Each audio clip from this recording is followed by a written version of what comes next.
cuando aún vivía con mis padres, que muchas de las tardes que yo pasé con él, mi papá tenía un programa de televisión que prácticamente nunca se perdía. Y era un programa donde acudían muchas familias a poner demandas a sus familiares. Y uno de los casos que más se veía en el programa era mujeres que iban a demandar a sus esposos. Algunas iban a demandar un maltrato físico, psicológico, otras demandaban a sus esposos porque no les proveían el alimento para la casa, y otras demandaban a sus esposos a causa de la infidelidad. Entonces recuerdo que una vez una mujer llegó a demandar a su esposo porque ya le había puesto los cachos más de 10 veces. Y entonces ella en el programa decía: no, yo sé que mi esposo me es infiel. Y bueno, y la señora encargada de aquel programa le preguntaba: pero bueno, si este hombre tantas veces te ha sido infiel, ¿por qué todavía continúas con él? Entonces ella decía que no sabía. Ella decía: la verdad es que yo amo mucho a este hombre, yo no puedo vivir sin él, y además lastimosamente dependo de él económicamente. Y bueno, ¿por qué les traje esto en esta noche? Porque lastimosamente muchas personas que están dentro de la iglesia ven a Dios de la misma manera que aquella mujer veía a aquel esposo. O sea, muchas personas piensan dentro de la iglesia que Dios va a tolerar la infidelidad que ellos tienen. Muchos piensan que Dios es como esa esposa dependiente. Muchos piensan que Dios va a tolerar que ellos estén con un pie en la iglesia y con un pie en el mundo. Pero ese no es el Dios de la Biblia. El Dios de la Biblia es un Dios celoso que anhela la iglesia para Él solo. Dios no quiere compartir el amor de la iglesia con el mundo. Así que en esta noche vamos a estar meditando bajo el tema: la amistad con el mundo es adulterio espiritual. La amistad con el mundo es adulterio espiritual. Y le invito a que se ponga sobre sus pies y abra su Biblia allá en la carta del apóstol Santiago, capítulo 4, y vamos a leer los versículos 4 y 5. Gloria a nuestro Salvador. Carta del apóstol Santiago, capítulo 4, versículos 4 y 5. Y leemos la palabra del Señor en el nombre del Padre, en el nombre del Hijo, nuestro glorioso y precioso Salvador Jesucristo, y bajo la dirección de su Santo Espíritu que está dentro de la iglesia, y los que somos iglesia decimos amén. Gloria a Dios. Dice así la palabra del Señor: oh almas adúlteras, ¿no sabéis que la amistad del mundo es enemistad contra Dios? Cualquiera pues que quiera ser amigo del mundo se constituye enemigo de Dios. ¿O pensáis que la Escritura dice en vano: el Espíritu que Él ha hecho morar en nosotros nos anhela celosamente? Padre, una vez más venimos delante de tu presencia. Señor, ponemos cada una de nuestras vidas delante de ti. Confiamos, Señor, en tu grandeza, confiamos, Señor, en tu poder, confiamos, Dios mío, que hasta el día de hoy, hasta aquí nos has ayudado. Señor, en esta noche, yo pongo mi vida en plena dependencia de ti. Te pido que me bendigas en esta noche. Te pido, Señor, que pongas las palabras apropiadas para la iglesia. Te pido, Señor, que me llene de tu presencia, que me llene de tu sabiduría. Que este pueblo, Señor, en esta noche pueda estar atento, que este pueblo en esta noche pueda escuchar tu voz, no la voz del predicador, la voz tuya por medio de tu palabra, a través de tu Santo Espíritu. Bendícenos, Señor, en esta noche y ayúdanos a entender el mensaje, para llevarlo a la práctica, Señor, para que nuestra vida siga siendo transformada día tras día y nuestro carácter siga siendo moldeado como el carácter de nuestro glorioso Salvador. Nos ponemos en tus manos y te pedimos, Señor, que tu presencia en esta noche llene este lugar y llene cada una de nuestras vidas. En Cristo Jesús te damos toda la gloria. Amén y amén. Gloria al Señor. En estos dos versículos que usted y yo acabamos de leer, podemos ver cómo el apóstol Santiago está hablando acerca del adulterio espiritual y está hablando acerca de personas dentro de la iglesia que ignoran el regalo tan maravilloso que han recibido como consecuencia de su salvación. Pero el apóstol Santiago inicia en el versículo 4 hablando acerca de las guerras y de los pleitos que se manifiestan entre los mismos hermanos de la iglesia, entre personas que están dentro de la iglesia. Él empieza hablando acerca de los conflictos internos que se levantan dentro de la iglesia. Y en el versículo 1 el apóstol Santiago comienza diciendo así: ¿de dónde vienen las guerras y los pleitos entre vosotros? ¿No es de vuestras pasiones las cuales combaten en vuestros miembros? Codiciáis y no tenéis, matáis y ardéis de envidia y no podéis alcanzar, combatís y lucháis, pero no tenéis lo que deseáis porque no pedís.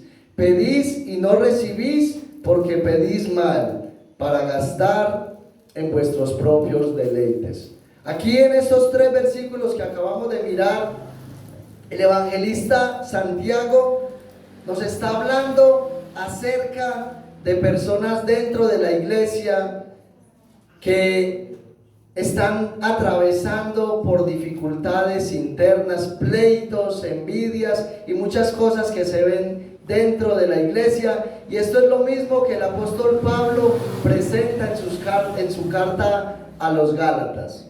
Y en el versículo 3 el evangelista está hablando de todos aquellos que oran con una intención egoísta, aquellos que van a la presencia de Dios y oran, pero oran simplemente para que Dios les dé, oran simplemente para que Dios pueda satisfacer sus propios deseos. Y Santiago nos dice que por esta causa es que ellos oran y no reciben nada de parte de Dios. Pero es importante que usted y yo entendamos que Santiago le está escribiendo a un grupo de judíos que estaban viviendo fuera de Palestina.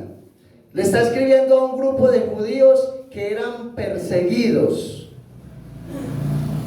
Y obviamente Santiago les está escribiendo esta carta con el propósito de animarlos y de fortalecer su vida cristiana, con el ánimo de que ellos puedan seguir adelante. Santiago les escribe con el propósito de que ellos entiendan que vale la pena perseverar en la vida cristiana hasta el último día de su vida. Y eso es lo que Dios también nos dice a nosotros a través de este pasaje. Vale la pena perseverar en la vida cristiana, pero hay unos patrones que nosotros no podemos seguir y menos practicar dentro de la iglesia. Ahora, él también les escribe para hacerles una seria advertencia a causa de prácticas que ellos tenían dentro de la iglesia, y lo que Santiago se propone mostrar es el alcance de esas prácticas. Lo que Santiago se propone mostrar en esta carta es que verdaderamente los conflictos en la iglesia comienzan de una manera insignificante. A veces la iglesia no puede percibir los conflictos, pero tienen un alcance mortal si la iglesia se descuida y no entra en competencia, o si no entra más bien a combatir todos esos hábitos que no se pueden presentar dentro de la iglesia. Y entonces, por eso Santiago en estos primeros 3 versículos les está mostrando a la iglesia la manera como ellos están viviendo, para luego darles el dictamen final y decirles en el versículo 4: ustedes están viviendo en un adulterio espiritual. Y por eso mire como les dice en el versículo 4: oh almas adúlteras, ¿no sabéis que la amistad del mundo es enemistad contra Dios? Cualquiera pues que quiera ser amigo del mundo se constituye enemigo de Dios. Esta palabra adulterio que se usa aquí en este pasaje es una palabra muy conocida dentro de la Biblia. Es una palabra conocida tanto en el Antiguo Testamento como en el Nuevo Testamento. Gloria al Señor. Y sabemos que esta palabra adulterio se refiere específicamente a una relación extramatrimonial, ya sea por parte del esposo o por parte de la esposa. Lo que quiere decir esta palabra adulterio es que si tú eres un hombre casado y tienes una relación íntima con una mujer que no es tu esposa, estás siendo un adúltero, y viceversa. Eso es lo que significa la palabra adulterio. En el Antiguo Testamento, esta palabra adulterio se aplicaba para una persona que directamente llegaba al acto. Tenía que llegar al acto. Y la ley enseñaba que cuando había adulterio, había pena de muerte, y la persona que cometía el acto de adulterio era apedreada. Para que esto pudiese llevarse a la práctica, tenían que haber mínimo 2 o 3 testigos. Pero si se comprobaba legítimamente que había adulterio, había pena de muerte, y la pena de muerte tenía que ser ejecutada. Entonces usted y yo nos vamos al Antiguo Testamento y tenemos varios casos donde personas que cometieron adulterio fueron apedreados. Y si usted analiza el libro de Deuteronomio capítulo 24, trata con este tema. Pero entonces ya nosotros venimos al Nuevo Testamento y nos damos cuenta que esta palabra adulterio es una palabra mucho más profunda, que ya no es simplemente considerado adúltero o adúltera aquella persona que directamente llega al acto. No, Jesús muestra verdaderamente que el problema es mucho más serio, porque el problema no radica en los miembros del cuerpo del ser humano, sino que el problema radica directamente del corazón. Y por eso Jesús, allá en el Evangelio de Mateo capítulo 5 versículo 28, dice que cualquiera que codicia una mujer en su corazón ya adulteró con ella. Y entonces tenemos que pensar en esto. En la antigüedad era un hombre el que llevaba a cabo la sentencia. Por ejemplo, en la antigüedad era directamente Moisés el encargado de ejecutar la pena de muerte. Pero pensemos solamente en esto: Moisés no conocía el corazón de nadie. Moisés necesitaba ver 2 o 3 testigos para poder sentenciar a alguien a muerte y decir: usted está bajo pena de muerte por adulterio. Pero escuche, el Señor que habla en el Nuevo Testamento conoce a perfección el corazón del hombre. Nosotros como iglesia tenemos que entender que la vida cristiana se vive teniendo en cuenta que Dios conoce nuestro corazón a la perfección. No hay nada en nuestro interior que pueda ser escondido bajo el rayo poderoso de la vista de Dios. Dios conoce todo lo que hacemos nosotros, conoce cada uno de nuestros pensamientos, conoce la intención que hay en nosotros. Y entonces Cristo dice eso allá en el Evangelio de Mateo. Pero más adelante usted va a la segunda carta del apóstol Pablo a los Corintios capítulo 11 versículo 2, y mire lo que Pablo le dice a la iglesia en el versículo 2. Dice: porque os celo con celo de Dios, porque os he desposado con un solo esposo, para presentaros como una virgen pura para Cristo. Pablo le está diciendo a la iglesia de Corinto, bueno, yo a ustedes los he presentado como esa esposa. Ustedes solamente tienen un esposo. Y yo quiero presentarlos a ustedes como una novia virgen, pura para Cristo. Escuchen, cuando una persona viene a Cristo en arrepentimiento y fe, cuando una persona pasa a ser propiedad de Cristo, la Escritura nos muestra a nosotros unidos con Cristo en matrimonio. Escuche, esto no es una simple ceremonia religiosa o ritualista que se efectúa en el mismo momento que venimos a Cristo. Esto es el acto más solemne, es el acto más especial que puede haber en la vida. Cuando un creyente se une al cuerpo de Cristo, ese creyente es unido a Cristo en matrimonio. Y esto es algo glorioso y es algo especial, pero es algo que usted y yo como iglesia debemos tomar con seriedad. Usted y yo somos el cuerpo de Cristo, por lo tanto, somos la esposa de Cristo. Y Cristo demanda de su iglesia una fidelidad total. Ahora, usted y yo tenemos que entender que usted y yo no tenemos una obediencia, una fidelidad total a Dios perfecta. Pero la demanda que hay para nosotros como iglesia es esforzarnos por verdaderamente serle fiel a ese Dios que nos compró con su sangre. Pero entonces tenemos que entender que usted y yo hemos sido unidos a Cristo en matrimonio. Y entonces lo que el apóstol Pablo está diciendo, lo que el apóstol Santiago le está diciendo a la iglesia es: ustedes son adúlteros.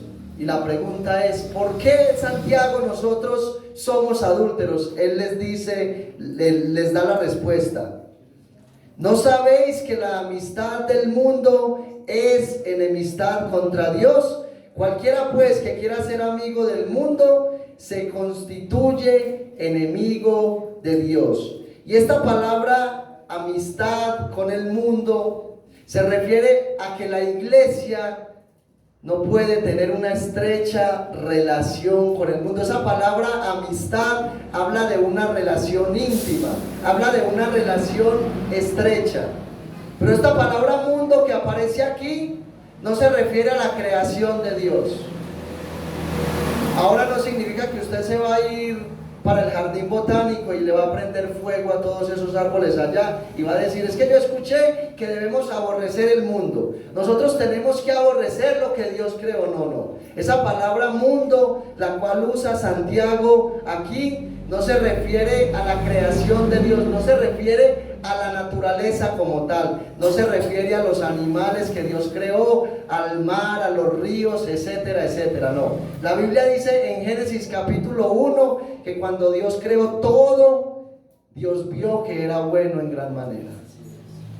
Pero tampoco se refiere a las personas. No significa que usted no puede tener amistad con su mamá, con su papá, que son inconversos, con su vecino, con su patrón. Ahora no vaya a llegar a hacerle mala cara a todo el mundo. Porque esto no se refiere a las personas, no se refiere a que usted no pueda directamente saludar a las personas. No significa que usted en su casa le deje de hablar a todo el mundo simplemente porque usted no quiere tener amistad con su familia. Porque tenemos que entender realmente a qué se refiere Santiago. Santiago usa la palabra griega cosmos, que significa, de ahí se deriva la palabra cosmovisión. Y esta palabra se refiere literalmente al sistema filosófico en el cual se mueve el mundo sin Cristo. Se refiere al sistema filosófico incrédulo que rechaza la verdad de Dios. Pero lastimosamente, hoy en día, usted y yo podemos ver que ese sistema filosófico se ha introducido en la iglesia del Señor. Pero eso no es algo nuevo, eso es algo que viene desde los tiempos de la iglesia primitiva. En los días de Santiago, el mundo se estaba infiltrando en las iglesias, pero en el tiempo de hoy nosotros vemos que el mundo cada día se infiltra más en la iglesia. ¿De qué manera se infiltra la filosofía en la iglesia? A través de la contradicción de la escritura. Hoy en día hay pastores que están enseñando una doctrina que está haciendo mucho daño en las iglesias. Hoy en día hay pastores que le enseñan a la iglesia que el ser humano en esencia es bueno. Y le enseñan a la gente, no, usted no es tan malo como cree. Usted verdaderamente en esencia tiene muchas cosas buenas. Y le enseñan a la iglesia, Joandri, usted peca, pero la culpa no es suya. Usted peca porque simplemente usted es una persona débil y usted no se puede controlar. Pero Joandri, tranquilo, Dios a usted lo entiende. No se preocupe, Joandri, tranquilo. Dios sabe que lo que usted tiene es una debilidad. Y no se preocupe que usted así como está, usted se muere y se va derechito para el cielo. Eso están enseñando muchos pastores el día de hoy, pero eso no es lo que enseña la Biblia. La Biblia enseña que el hombre en esencia sin Cristo está muerto en sus delitos y pecados. No hay nada bueno que Dios vea en el hombre y por esa causa Dios decide salvar. Todo lo contrario, lo que Dios ve es una persona incapacitada e inhabilitada para venir a Él porque está muerta. Sin embargo, Dios en su gracia y misericordia decide darle vida a esa persona y atraerlo a sí mismo. Es muy diferente esa doctrina. Ahora, el hombre sí es responsable de su pecado. Adán y Eva en el huerto del Edén fueron responsables de rechazar directamente el mandato de Dios, y toda persona en el mundo es responsable de que voluntariamente o rechaza o recibe el mensaje del evangelio. Ahora, tenemos que entender, cuando una persona viene a Cristo en arrepentimiento y fe, recibe la promesa del Espíritu Santo, recibe el Espíritu Santo mismo, pero sigue teniendo una naturaleza caída. Pero no por demás murió Cristo. La Biblia dice que nosotros en Cristo somos más que vencedores. Esa es la promesa que tenemos como iglesia. Pero también el mundo se ha infiltrado en la iglesia, y usted y yo podemos ver hoy en día predicadores con unciones raras, predicadores con unciones sobrenaturales según ellos, pero lo que son es extravagantes. Esta semana miraba un video que me mandaron de un pastor, y bueno, este pastor estaba ahí en el altar y se acercó una mujer y más o menos se agachó un poquitico, y yo digo, bueno, este pastor va a orar por ella. Y aunque no es bíblico que un pastor o un predicador o cualquier persona le imponga las manos a una persona para orar, esto no es bíblico. Cuando usted ve la imposición de manos en la segunda carta del apóstol Pablo a Timoteo, en el capítulo 5, versículo 22, se refiere directamente a la ordenación ministerial. No está hablando de orar para que una persona reciba el Espíritu Santo, ni mucho menos. Y en segundo lugar, usted puede ver que la Biblia habla de la imposición de las manos para orar por los enfermos, pero no hay otros pasajes bíblicos que respalden tal cosa. Sin embargo, yo pensé dentro de mí, bueno, aunque no es algo bíblico, pues, y es algo delicado que alguien te imponga las manos y ore por ti. Yo personalmente no acepto que alguien, a menos de que yo sepa que tiene un testimonio, que yo lo conozca y que yo sepa que es una persona confiable, que es un siervo de Dios, de pronto permito que lo haga, pero es algo delicado. Sin embargo, yo dije, bueno, pues va a orar por él. Cuando de un momento a otro sacó un envase de gaseosa, yo no sé si era gaseosa o jugo, y empezó a derramarlo en esa señora, la bañó con esa gaseosa, y después empezó con la mano a darle en la espalda, y yo, no, pues le estará sacando los gases. Esa señora empezó a temblar ahí como loca, y yo, Dios mío, ¿qué es esto? Por Dios.